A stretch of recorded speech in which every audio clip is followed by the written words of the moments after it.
Bismillahirrahmanirrahim. Assalamualaikum warahmatullahi wabarakatuh. Salam sejahtera bagi kita semua. Alhamdulillah Bapak Ibu sekalian, kita bertemu lagi dalam video sharing-sharing. Selama beberapa menit ke depan saya akan menyampaikan terkait tentang tagging scaffolding. Jadi tentunya Bapak Ibu jangan kemana-mana, tetap pantengin video ini sampai selesai.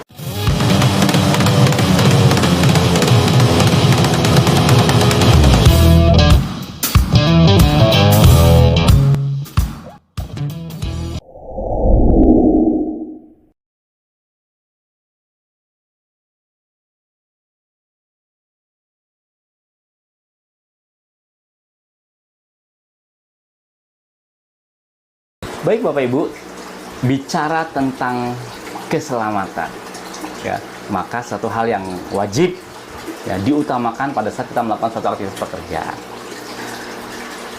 Pokok bahasan yang akan saya sampaikan dalam materi ini ada terkait tentang scaff-tag atau tagging scaffolding. Apa sih scaffolding? Tentunya kalau kita merujuk kepada Permenaker nomor 1 tahun 1980 bahwa scaffolding itu didefinisikan adalah sebuah bangunan sementara yang memang digunakan sebagai penyangga atau pelantar tenaga kerja, alat, serta bahan pada setiap pekerjaan konstruksi, termasuk pemeliharaan, pembongkaran, dan lain sebagainya.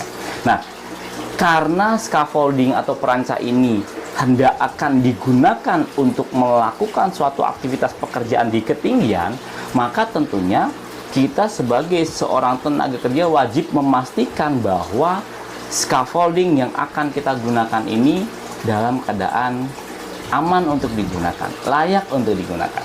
Maka dari itu, scaff-tag atau tagging scaffolding inilah yang menentukan bahwa scaffolding ini layak atau tidak untuk digunakan. Nah, siapa yang memberikan scaff-tag ini? Tentunya orang-orang yang berwenang. Yang salah satunya mungkin supervisor peranca atau supervisor scaffolding, kemudian inspektur scaffolding, dan lain sebagainya. Nah, yang akan saya bahas adalah apa sih isi dari scaff-tag atau tagging scaffolding ini. Scaff-tag atau tagging scaffolding warna merah ini sudah jelas ya. Tentunya tagging warna merah ini digunakan untuk scaffolding yang dimana scaffoldingnya belum layak untuk digunakan atau belum aman untuk digunakan ya, untuk warna merah. Nah, akan tetapi ketika scaffolding itu sudah dilakukan inspeksi, sudah dilakukan sebuah analisa bahwa scaffolding ini sudah layak digunakan, maka scaffolding ini tentunya harus diberikan tagging warna hijau. Nah, tagging warna hijau ini adalah sebuah tagging yang menandakan bahwa bangunan tersebut atau scaffolding tersebut aman untuk digunakan. Ya, itu diwakili dengan adanya warna hijau dan ada tulisan aman. Nah, di dalam scaffolding tag ini atau scaff tag ini terdapat ada beberapa pesan yang ingin disampaikan oleh seorang supervisi atau inspektor kepada para pekerja atau para pengguna scaffolding tersebut.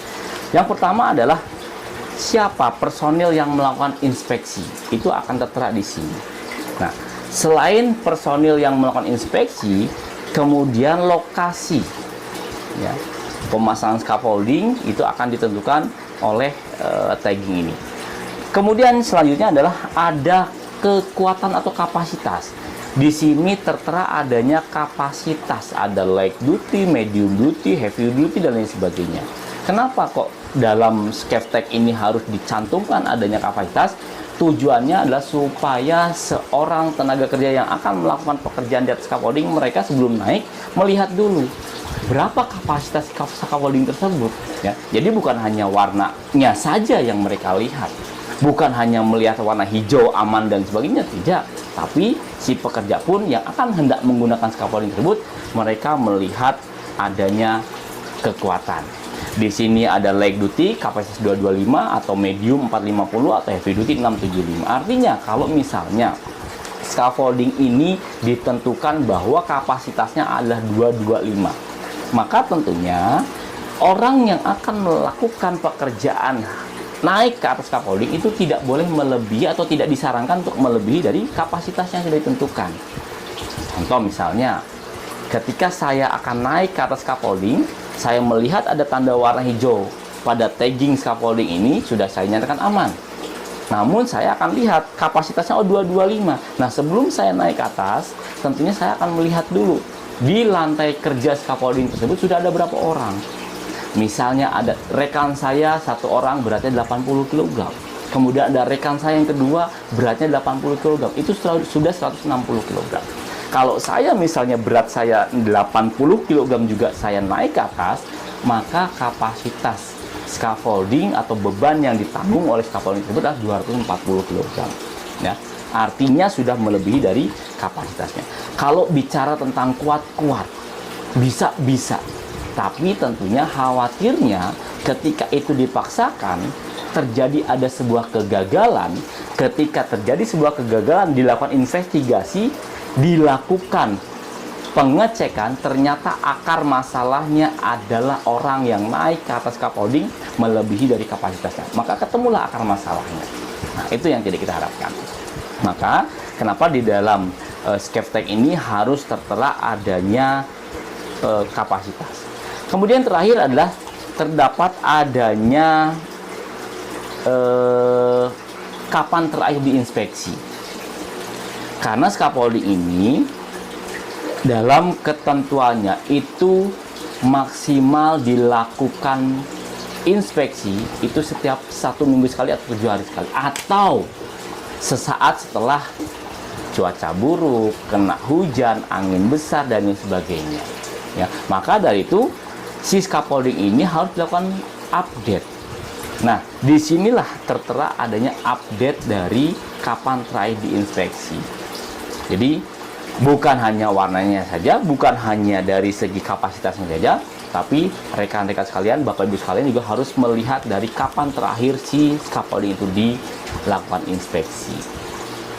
Jadi kesimpulannya adalah ketika kita akan hendak melakukan pekerjaan yang berhubungan dengan sebuah lantai kerja sementara, salah satunya scaffolding, maka dari itu Bapak Ibu sekalian tentunya harus memastikan bahwa scaffolding yang akan kita gunakan itu sudah dinyatakan aman ya, untuk melakukan sebuah aktivitas pekerjaan di tempat kerja. Nah, tanda menandakan bahwa scaffolding itu aman tentunya salah satunya adalah SCAFTEC, scaffolding tag ya. Dan ini tentunya biasanya akan dipelajari ketika Bapak Ibu mengikuti pembinaan sertifikasi untuk kelasnya teknisi scaffolding atau teknisi perancah atau supervisi perancah atau supervisor scaffolding. Mungkin itu saja yang dapat saya sampaikan kepada Bapak Ibu sekalian. Mudah-mudahan bermanfaat dan mudah-mudahan tentunya menjadi sebuah ladang ilmu untuk kita semua, agar tentunya pekerjaan kita di lapangan itu akan terhindar dari yang namanya insiden, eksiden, dan tentunya dijauhkan dari sebuah kerugian baik untuk diri kita, orang lain, ataupun perusahaan. Saya Panit Harjo undur diri. Billahi taufik wal hidayah. Wassalamualaikum warahmatullahi wabarakatuh.